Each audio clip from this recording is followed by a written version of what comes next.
وقت جناب ہمارے پاس اللہ کی رحمت آئی ہے، ہمارے دوست ہیں جناب مرزا دنیال صاحب جناب آئے ہیں، ان کو ہم ویلکم کرتے ہیں اور اپنے دفتر کی روایت کے مطابق جناب ان کو ہم قرآن پاک گفٹ کرتے ہیں۔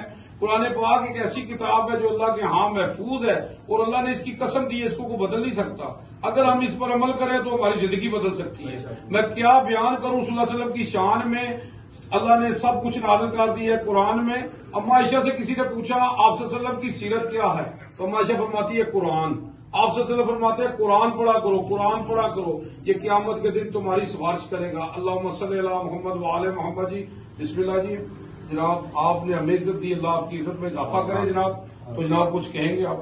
جزاک اللہ، بہت شکریہ آپ کا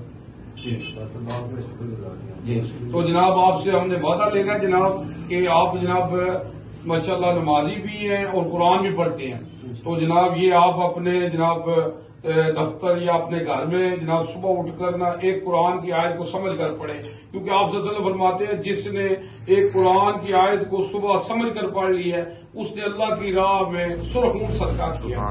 تو آپ کو پتہ ہے مہنگائی کے حالات ہیں جی، تو آج تو ہم بکرا بھی نہیں دے سکتے، تو سرخ اونٹ اس وقت آپ صلی اللہ علیہ وسلم فرمایا تھا جب اس سے قیمتی کوئی چیز نہیں تھی، تو اس کا اجر تو اللہ نے دینا۔ اللہ قرآن پاک میں فرماتا ہے کہ اس کو قرآن کو مت بیچو جی، کیونکہ اس کا خریدار میں ہوں، تو اللہ نے اس کا اجر دینا ہے جی۔